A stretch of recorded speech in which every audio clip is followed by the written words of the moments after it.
Queridos hermanos y hermanas, en el Evangelio de este domingo hemos escuchado que mientras Jesús se dirigía a Jerusalén con sus discípulos, dos de ellos, Santiago y Juan, se le acercaron para hacerle una petición.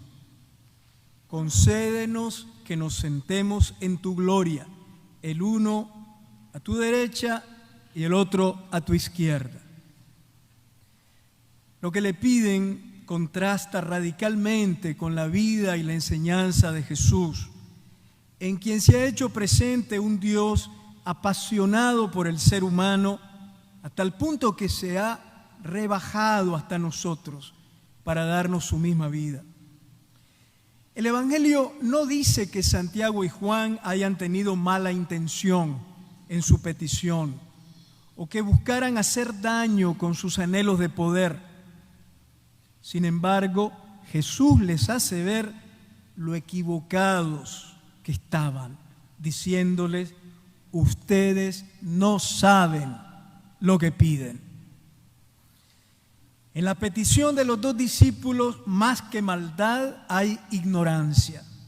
No han comprendido al Maestro, no han entendido el camino de Jesús, sus actitudes y su disponibilidad a entregarse y servir por amor.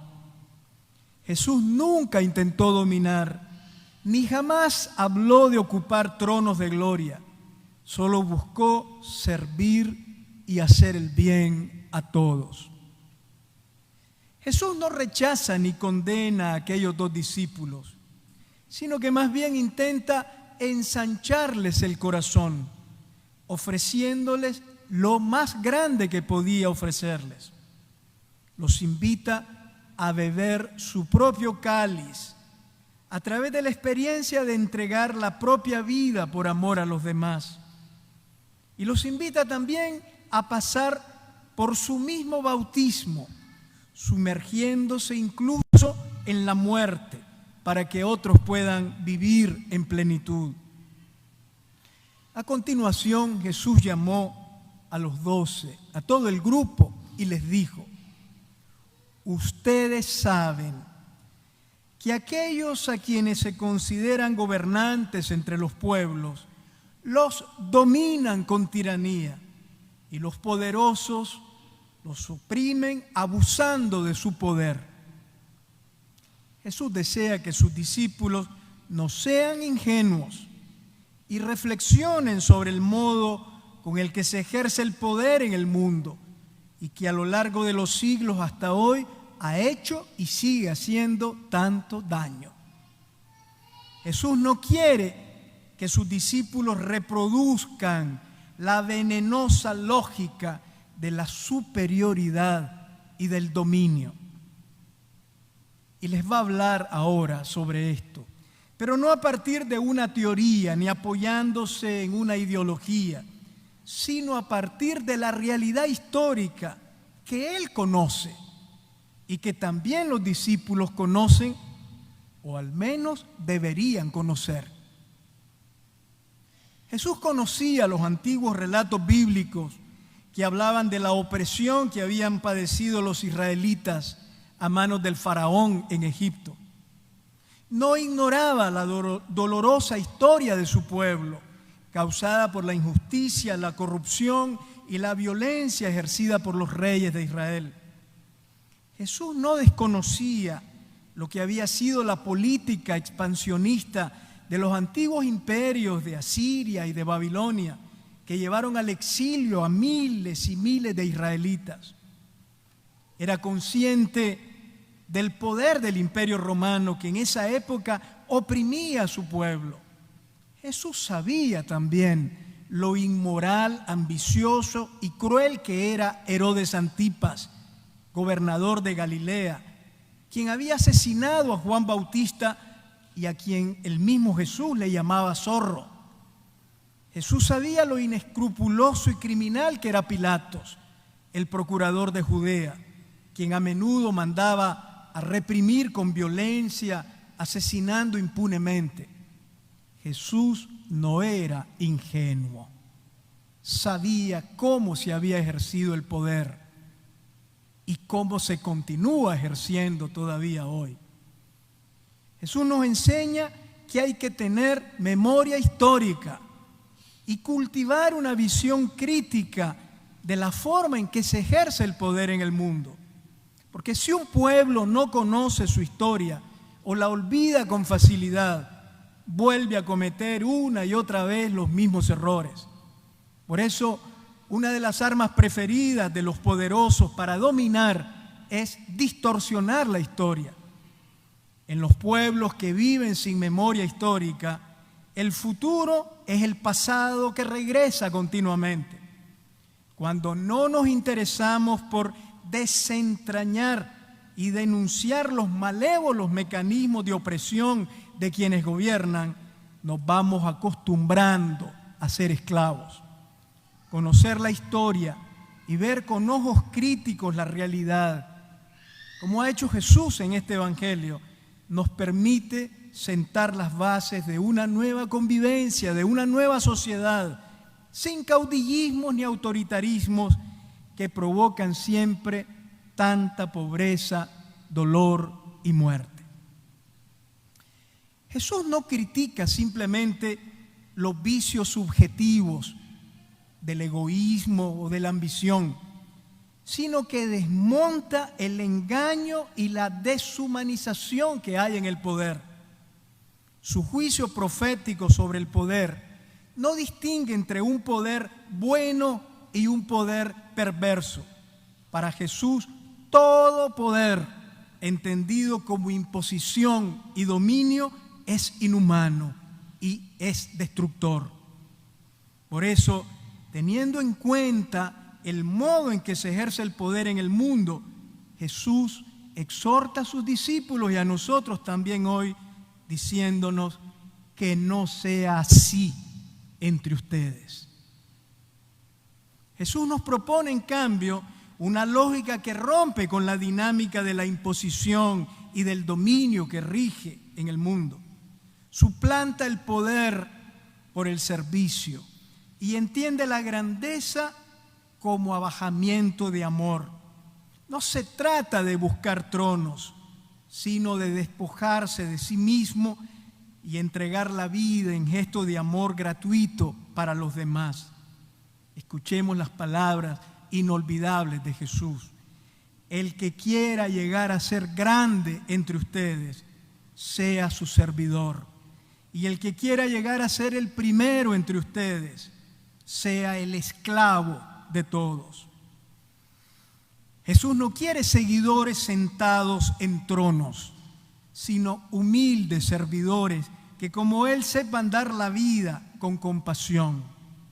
Alguien es grande no por el poder que tiene, la crueldad con la que actúa o la violencia con la que se impone, sino por su capacidad de sacrificar sus propios intereses, buscando el bienestar de todos.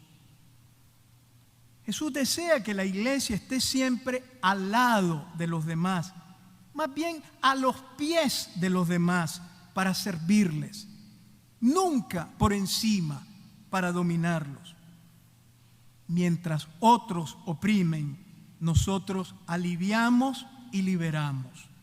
Mientras otros aplastan, nosotros levantamos, consolamos y auxiliamos.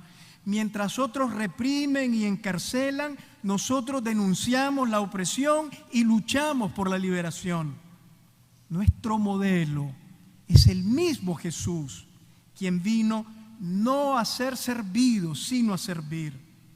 En Jesús se reveló la autoridad de Dios en plenitud, la cual Jesús ejerció siempre al servicio de los seres humanos. En el ministerio de Jesús se manifestó un poder que nunca fue imposición y que Él jamás utilizó en beneficio propio, sino como fuente de salud, de perdón, de liberación y de vida. Jesús nos imagina a nosotros, sus discípulos, como un grupo que no vive con ambiciones de poder, que no tiene sueños de grandeza sobre los demás, que no anda tras honores y privilegios particulares. Imagina un grupo de servidores y servidoras. Por eso en la iglesia nadie está por encima de nadie. Hoy se ha inaugurado el Sínodo Universal en todas las diócesis del mundo, recordándonos que hacemos camino juntos en la iglesia y que no hay nadie por encima de nadie, y que todos como hermanos y con espíritu de comunión y de servicio somos la iglesia de Jesús. En la iglesia nadie está por encima de nadie. Incluso quienes tenemos algún cargo de presidencia en la comunidad cristiana, como el Papa, los obispos, o los presbíteros o diáconos, no ejercemos ningún poder, ni estamos por encima de los demás. Solamente somos una humilde mediación humana para el discernimiento de la voluntad de Dios y para el fortalecimiento de la comunión, en la cual no cabe ningún tipo de dominio ni de exclusión. El servicio humilde, disponible y desinteresado nos asemeja al modo de ser de Dios, porque Dios es amor y el amor es humilde. La prepotencia y el deseo de dominar nos desfigura como seres humanos y nos aleja de Dios. Quien busca imponerse muestra su mezquindad. Quien se abaja para servir revela su grandeza. Jesús no vino para ser servido, sino para servir. Con esta frase termina el Evangelio de hoy. Y esta última frase del Evangelio es la más luminosa definición de la existencia de Jesús y del misterio de Dios. A Dios lo imaginamos omnipotente y todopoderoso. Sin embargo, Dios se ha revelado en la cruz de Jesús como el siervo por excelencia. Dios no se ha quedado arriba y por encima de nosotros, sino que se ha bajado amorosamente para servirnos. Ha bajado hasta nosotros preocupado por lo que necesitamos, deseoso de darnos vida, sanar nuestras heridas, fortalecernos con su consuelo y perdonarnos de todo pecado. San Juan de la Cruz, carmelita, doctor de la iglesia, nos recuerda que el fin de Dios es engrandecer al hombre.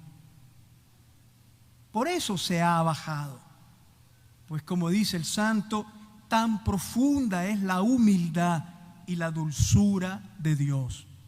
Pidámosle al Señor la gracia de ser como Él, porque solo cuando asumimos una existencia semejante a la de Dios, que en Jesús vino no a ser servido, sino a dar la vida sirviendo a todos, solamente así seremos felices, haremos presente el amor de Dios entre los hombres y colaboraremos a que el mundo sea más humano. Amén.